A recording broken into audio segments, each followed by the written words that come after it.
всъщност искаш ли супа? Може.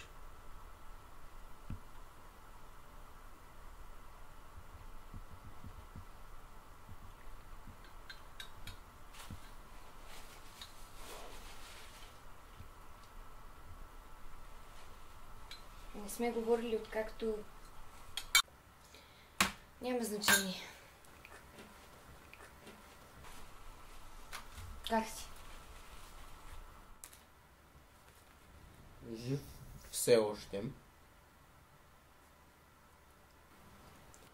Колко тъпо, че гениалният ти план не проработи! Ще ми кажеш ли защо го направи? Защо? Защо го направи? Кажи защо го направи, бе! Защо го направи? Искам да видя как е на ония свят. На ония свят! Искаш ли да ти покажа как е на ония свят? Аз да не съм ти Павката или Лиза, за да ми се правиш на интересен. За разлика от тях, на мен ми пука за теб. И не разбирам защо реши, че е най-добре да си после чувствата във Фейсбук, вместо да го споделиш с мен.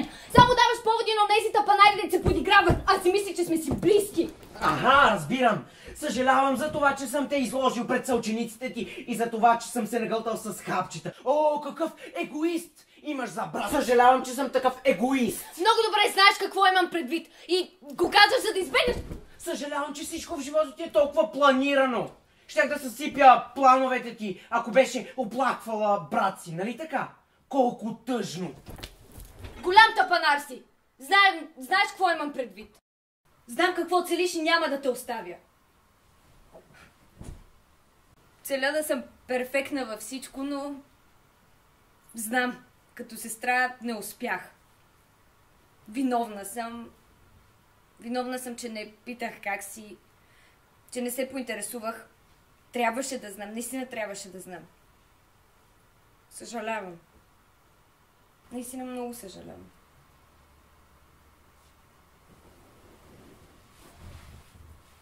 И аз те обичам.